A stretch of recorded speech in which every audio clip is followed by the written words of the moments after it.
Hello అండి, అందరికీ నమస్కారం. ఫ్రెండ్స్ ఎలా ఉన్నారు? అందరూ బాగున్నారు కదా? నేనైతే బాగున్నాను. ఇది శనివారం మార్నింగ్ తీసిన బ్లాగ్ అండి. ఆ రోజు నేను హెయిర్ ప్యాక్ అనేది పెట్టుకుంటున్నాను. ఎందుకంటే నా హెయిర్ అనేది చాలా వైట్గా అయిపోయింది. అది ఏంటనేది ఈ వీడియోలో షేర్ చేస్తాను, తప్పకుండా చూడండి.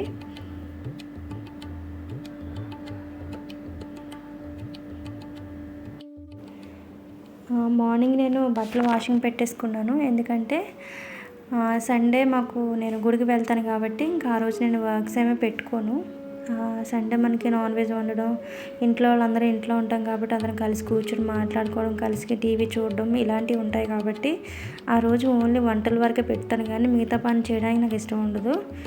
కొంచెం ఎందుకో ఆ సండే రోజు నాకు బద్ధకంగా అనిపిస్తుంది.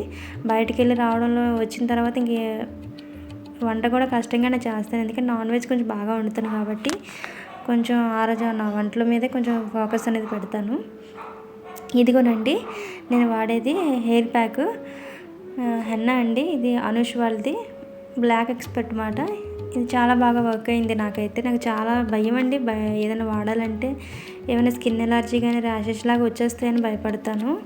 ఇంతకుముందు నేను పార్లర్కి వెళ్ళి ఇలాగ వైట్ హెయిర్ బాగా ఎక్కువ వచ్చిందని చెప్పేసి చెప్పారు ఒకరు, హెన్నా పెట్టించుకుంటే కొంచెం బాగుంటుంది అని చెప్తే నేను హెన్నా పెట్టించుకున్నానండి. పూర్తిగా హెయిర్ అనేది ఫుల్గా ఊడిపోయింది, మామూలుగా కాదు, చాలా సన్నమైపోయింది. ఇంకా భయం వేసింది హెయిర్ అంతా ఊడిపోతేమో అని చెప్పేసి. కాకపోతే నేను ఒక ఆయిల్ తయారు చేశాను కదండి, ఆయిల్ అనేది నాకు బాగా యూజ్ అయింది. అప్పటి నుంచి నేను స్టార్ట్ చేశాను ఆయిల్. ఉల్లిపాయ, కలబంద ఇవన్నీ కలిపి, మెంతులు, కరివేపాకు నాకున్న వాటితో ఆయిల్ తయారు చేశాను. ఆయిల్ అనేది బాగా యూజ్ అయింది. హెయిర్ అయితే గ్రోత్ అయింది, ఊడిపోయిన హెయిర్ వచ్చింది, కానీ వైట్ హెయిర్ మాత్రం ఏమీ మారలేదండి, వైట్గానే ఉన్నింది. ఉన్న హెయిర్ మాత్రం బ్లాక్గానే ఉంది. ఈ విషయం ఎందుకు చెప్తున్నానంటే వైట్ హెయిర్ రాకముందే ఇలాంటి ఆయిల్ తయారు చేసుకుని ఇంట్లో పెట్టుకుంటే ఇలా ప్యాక్ వేసుకునే ఇబ్బంది అనేది మనకు ఉండదు.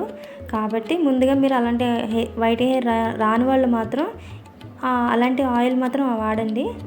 వచ్చిన తర్వాత పోదండి. ఎన్ని చేసినా సరే, ఎలాంటి ఆయిల్ వాడినా సరే ఇలాగా మనం హెయిర్ ప్యాక్లో వేసుకోవడం, కలర్లు వేసుకోవడం తప్ప ఇంకా వైట్ హెయిర్ అనేది తెల్లగా ఉన్న హెయిర్ మాత్రం నల్లగా అస్సలు మారదు. ఎన్ని చేసినా మారదు.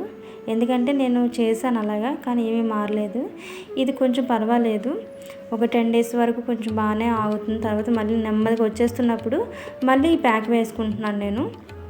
ఇప్పుడు గ్రీన్గా ఉన్న ప్యాకెట్ ముందు మనం యూజ్ చేయాలండి. ఆ గ్రీన్ ప్యాకెట్ ఏడ్ చేయాలంటే ముందు బీట్రూట్ రసం, అలాగే కాఫీ, టీ పొడి ఉంటుంది కదండి, అది మరగబెట్టి ఆ రసం 2 కలిపి మనకి చేతి కొంచెం లూజ్గా కలుపుకొని హెయిర్కి పెట్టేసుకోవాలి.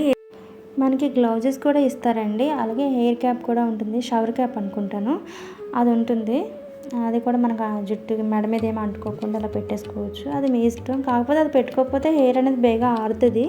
ఇలాగ మనం అప్లై చేసుకొని ఒక 30 minutes పాటు అలా ఉంచేసుకోవాలి. ఒక 30 నిమిషాల తర్వాత మనం హెయిర్ వాష్ చేసేసుకోవచ్చు. షాంపూతోనే చేయొచ్చు, మళ్ళీ డైరెక్ట్గా చేసేసుకోవచ్చు, మామూలు నీళ్ళతో అయినా సరే. షాంపూ పెట్టకపోయినా పర్వాలేదు.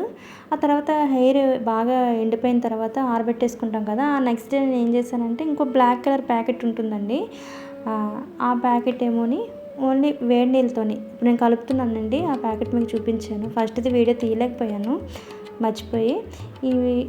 ఇది ఉంది కదా, ఆ బ్లాక్ కలర్ ప్యాకెట్, అది మన హెయిర్కి ఎంత సరిపోద్దో తీసుకొని గోరువెచ్చని నీళ్ళతో కలిపేసుకోవడమే అండి. అలా కలిపేసుకొని చూడండి, కొంచెం జారుడుగా ఉంది. మరి గట్టిగా కలుపుకుంటే మన చేతులకు రాదు. గ్లౌజెస్ ఉంటాయి కానీ నేను పెట్టుకోలేదండి. నేను కొంచెం చేతితో పెట్టేసుకున్నాను. ఏం అవ్వదండి, చేతులు కొంచెం బ్లాక్ అవుతాయి అంతే, అంతకుమించి ఏమి ఇబ్బంది ఉండదు. అలా కలిపేసుకొని మనం హెయిర్కి అప్లై చేసేసుకోవాలి. ఇది ఎంత టైం ఉంచాలంటే ఒక 45 minutes పాటు ఉంచుకోవాలి. ఏ హెయిర్ ప్యాక్ అన్నా వేసుకునే ముందు కొంచెం తీసుకొని మీ చెవు పక్కన కొంచెం హెయిర్కి రాయండి. అప్పుడు మీకు ఇచ్చింగ్ లాగా అనిపించినా, మంటలాగా వచ్చినా, దురదలాగా అనిపించినా మాత్రం హెయిర్ ప్యాక్ పెట్టుకోవద్దు. ఎందుకంటే అందరి స్కిన్ ఒకలాగా ఉండదు, చెప్పలేము, ఊడిపోవచ్చు, స్కిన్ ఎలర్జీలు అలాంటివి వస్తాయి. కాబట్టి ముందు చిన్నగా టెస్ట్ చేసుకోండి. చేసుకున్న తర్వాత ఏం పర్వాలేదు అన్నప్పుడు పెట్టుకోండి. ఇది న్యాచురల్దే, పర్వాలేదు, కానీ పెట్టుకోమని అయితే అంత చెప్పను. ముందు ఏదైనా సరే టెస్ట్ చేసుకోవాలి. ఇలా పాయలుగా విడగొట్టేసుకొని నేను పెట్టేసుకున్నాను. నా హెయిర్ ఇంక చాలా పెద్దదండి. నేను ఈ వైట్ హెయిర్ గురించి హెయిర్ అనేది కట్ చేసేసాను మెయింటైన్ చేయలేక. మళ్ళీ ప్యాకులు పెట్టుకోవడం పెద్ద హెయిర్కి నాకు ఇబ్బంది అయ్యేది. అందుకని కట్ చేసేసుకున్నాను హెయిర్ అనేది. కొంచెం మనకి హెయిర్ బాగున్న తర్వాత అప్పుడు నేను కొంచెం మళ్ళీ వాడతాను. ఈ ఆయిల్ వాడడం వల్ల హెయిర్ అనేది బాగా గ్రోత్ అవుతుంది, నాకు బాగా పెరుగుతుంది. పెరగడం అంటే మనకి బై బర్త్ ఎంత వచ్చిందో అంత హెయిర్ వస్తుంది, కానీ అంతకు మించి రాదు. కాకపోతే కొంచెం పెద్దగానే పెరుగుతుందండి. ఇలా అప్లై చేసుకొని ఒక 45 మినిట్స్ ఉంచేసుకొని మనం హెయిర్ అనేది వాష్ చేసేసుకోవచ్చు. ఉత్తి నీళ్ళతో చేసుకోవచ్చు. షాంపూ పెట్టుకున్న వాళ్ళు షాంపూ పెట్టుకోండి. ఇంకా నాకు ఈ వైట్ హెయిర్ ఎక్కువ అవ్వడం వల్ల నాకు ఇంకా చూడండి అక్కడక్కడ ఇంకా రెడ్డిష్గానే కనబడుతుంది. నేను మళ్ళీ ఇంకొకసారి వీక్లీ వన్స్ పెట్టుకుంటే సరిపోతుంది. ఇప్పుడు పెట్టినంత అంతేం పట్టదు, కొంచెం తక్కువగా పడుతుంది, ఎక్కువేం అవ్వదు. నేను తయారు చేసుకున్న ఆయిల్ ఇదండి. ఇది నాకు చాలా బాగా యూజ్ అయింది. ఈ వీడియో నచ్చితే ఒక లైక్ అయితే ఇవ్వండి. థ్యాంక్ యూ అండి. Thank you for watching. Bye.